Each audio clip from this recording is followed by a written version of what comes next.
दोस्तों यहाँ पर कक्षा 6 का जो आपका गणित का पेपर है पार्ट फर्स्ट हमने डाल दिया है। अगर नहीं देखा 1 से लेकर 10 क्वेश्चन, इसके बाद पार्ट सेकंड में आपको 11 से लेकर जो 22 तक के क्वेश्चन हैं संपूर्ण मिलने वाले हैं। तो चलिए बिना टाइम खराब किए वीडियो को स्टार्ट करते हैं। अर्धवार्षिक परीक्षा आपका जो 11 नवंबर का पेपर है वो रियल रहेगा यही। तो चलिए यहाँ से आपको ये तो अपने देख ही लिए थे 11-10 तक के क्वेश्चन, तो यहाँ पर 11 से आपके प्रारंभ होते हैं। तो चलिए देखना प्रारंभ करते हैं। तो यहाँ पर अगर नहीं देखे तो जाकर देख लीजिएगा फर्स्ट वीडियो में, ठीक है। ये सेकंड पार्ट है। तो यहाँ पर पूछा है एक दुकानदार की प्रतिदिन की औसत बिक्री 3,925 है, उसकी दिसंबर माह की कुल बिक्री कितनी होगी। तो यहाँ पर औसत आय आपकी यहाँ पर पूछी गई है। तो यहाँ पर औसत आय अर्थात 31 दिन की प्रतिदिन की औसत बिक्री इतनी है, उसकी दिसंबर माह की कुल बिक्री कितनी होगी। तो यहाँ पर एक माह की पूछिए, दिसंबर में 21 दिन होते हैं, प्रति माह की इस प्रकार आपकी यहाँ पर दिया गया है 1,21,675। इसका राइट आंसर हो जाएगा, ठीक है। गुणा कर देना है, कुछ नहीं करना है। इसके बाद 12वां क्वेश्चन पूछा गया है भिन्न 1/8 की 3 तुल्य भिन्न लिखिए। तो यहाँ पर इस प्रकार 2-2 का गुणा, 3-3 का गुणा, 4-4 गुणा और यहाँ पर इस प्रकार आपके तीनों भिन्न तुल्य भिन्न आ जाएंगी, ठीक है। तो यहाँ पर आप चलेंगे 13वें क्वेश्चन पर। यहाँ पर पूछा गया है 0 से 9 तक के संख्याओं को आधा घुमाने पर कौन से अंक वो पहले जैसे ही दिखाई देते हैं। तो अगर 8 है आपका, किसी प्रकार घुमा दीजिएगा, ये 8 का 8 ही लगेगा, चाहे ऊपर कर दीजिए। इस प्रकार एक 0 है, तो ये दोनों अक्षर हैं आपके, ठीक है। तो यहाँ पर पूछा गया अगला क्वेश्चन आपसे, तो ये रहा आपका 14वां क्वेश्चन। एक वर्गाकार टाइल की एक किनारे की माप 3 सेंटीमीटर है, तो टाइल का परिमाप होगा। तो यहाँ पर इस प्रकार चित्र बनेंगे तो 12 इसका राइट आंसर हो जाएगा।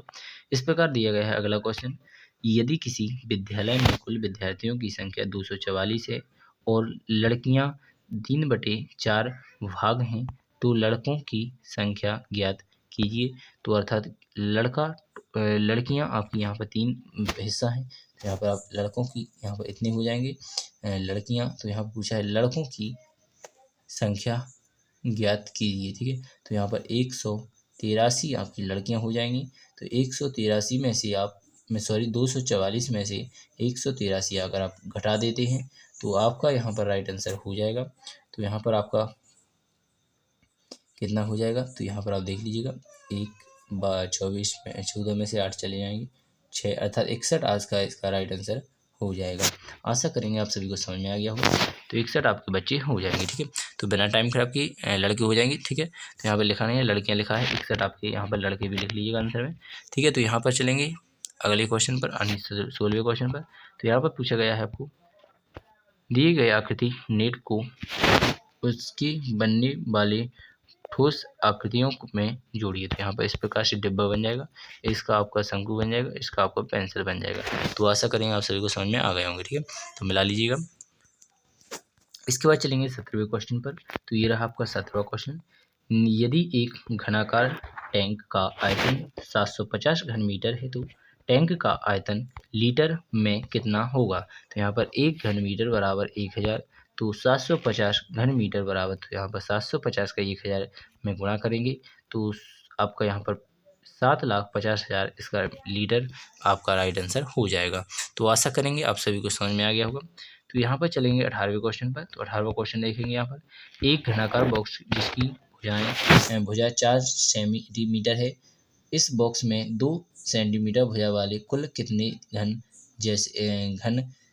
रखे जा सकते हैं। तो यहाँ पर घन का आयतन भुजा स्क्वायर अर्थात 64 हो जाएगा, 2 का रहेगा तो यहाँ पर 8, और इस प्रकार 8 का अगर भाग देंगे तो 8 इसका राइट आंसर हो जाएगा। तो यहाँ पर इस प्रकार आप देख लीजिएगा 8 इसका राइट आंसर हो चुका है। इसके बाद चलेंगे 19वें क्वेश्चन पर।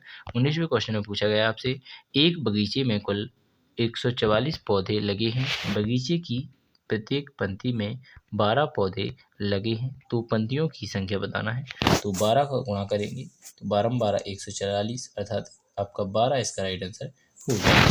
आशा करेंगे आप सभी को समझ में आ गया होगा। चलेंगे इसके बाद 19वें क्वेश्चन के बाद 20वें क्वेश्चन पर। तो ये रहा आपका 20वां क्वेश्चन, इसे भी देख लीजिएगा। अनिल ने मकान बनाने के लिए कर्ज लिया, उसे 5 साल तक हर महीने 2500 रुपये देने हैं, बताइए 2 साल पूरे होने तक वह कितने पैसे लौटा चुका होगा। 2 साल अर्थात आपका यहाँ पर प्रत्येक महीने आपको 2500 देना है, तो 2 साल में आपके 24 महीने होते हैं। तो यहाँ पर आप 250 का 24 में गुणा करेंगे, तो यहाँ पर आपका जो राइट आंसर होने वाला है 5 साल तक हर महीने, यहाँ पर 2 साल का दिया गया है, तो 2 साल का आप यहाँ पर 60,000 दे चुके होंगे। तो आशा करेंगे आपको समझ में आ गया होगा। ठीक है, 1 माह है यानी 2 साल, तो यहाँ पर इस प्रकार आप अच्छी तरह से समझ सकते हैं। ठीक है, तो चलेंगे आगे वाले क्वेश्चन पर, तो यहाँ पर 60,000 आपका राइट आंसर हो जाएगा। इसके बाद चलेंगे 21 वाले क्वेश्चन पर, तो 21 का क्वेश्चन ये रहा। एक आयत जिसकी लंबाई 12 सेंटीमीटर और चौड़ाई 8 सेंटीमीटर है, उस आयत का परिमाप और क्षेत्रफल ज्ञात कीजिए। तो परिमाप का सूत्र 2 लंबाई प्लस चौड़ाई होता है। तो यहाँ पर इस प्रकार आप मान रखेंगे तो 40 सेंटीमीटर हो जाएगा। इसके बाद अगला वाला क्वेश्चन जो है वो भी देख लीजिएगा। यहाँ पर स्क्वायर में आता है वर्ग सेंटीमीटर, या स्क्वायर लगा दीजिएगा सेंटीमीटर स्क्वायर। तो यहाँ पर आयत का क्षेत्रफल लंबाई गुणा चौड़ाई होता है, दोनों को गुणा करके 96 और इसका वर्ग सेंटीमीटर या सेंटीमीटर स्क्वायर इसका राइट आंसर हो जाता है। तो दोनों 40 और 96 इसका राइट आंसर हो जाएगा 21 का। इसके बाद आपका इस वीडियो का अंतिम क्वेश्चन यानी 22वां क्वेश्चन यहाँ पर आप देख लीजिएगा। यहाँ पर विषय लिखी हुई है, यहाँ दिए गए हैं। यहाँ पर आपके 80 नंबर, यहाँ पर आपके 60 नंबर, यहाँ पर 70 नंबर, यहाँ पर 50 नंबर, 40 नंबर, यहाँ पर 30 नंबर। तो सबसे अधिक अगर जो पूछ लिया जाए उसे देखिएगा। तो पहला क्वेश्चन पूछा है, विद्यार्थियों ने किस विषय में सर्वाधिक अंक प्राप्त किए। तो सर्वाधिक अंक सबसे ऊंचा वाला हिंदी का जा रहा है, तो हिंदी इसका राइट आंसर हो जाएगा। इसके बाद दूसरा क्वेश्चन पूछा है, किस विद्यार्थी सबसे कम कौन से विषय में किए। तो विज्ञान में सबसे कम अंक प्राप्त किए हैं।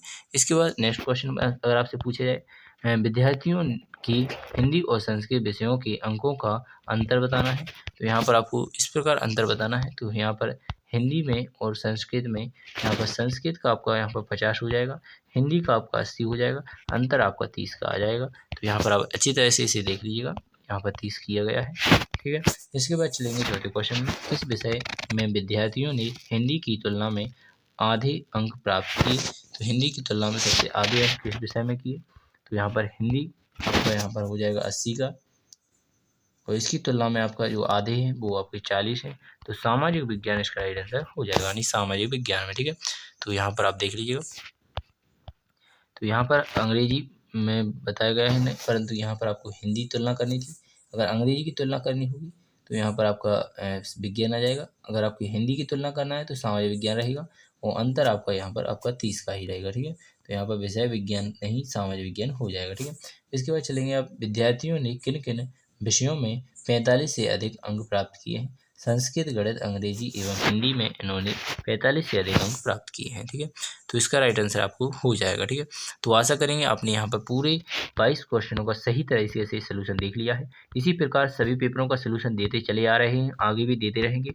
और जल्दी से चैनल को सब्सक्राइब करें, जिससे कि जो भी आपकी वीडियो अपलोड हो वो सबसे पहले आपके पास पहुँचे, और अधिक से अधिक बच्चों के लिए शेयर करें, जिसके लिए हमारी मदद हो सके और आपका जो चैनल है उससे हमें मोटिवेट होकर आपके लिए और भी अच्छे अच्छे पेपर डालते रहें और पढ़ाते रहें। धन्यवाद। बिना टाइम खराब नेक्स्ट वीडियो मिलेंगे, अगली वीडियो मिलेंगे। भारत माता की जय। जय हिंद, जय भारत।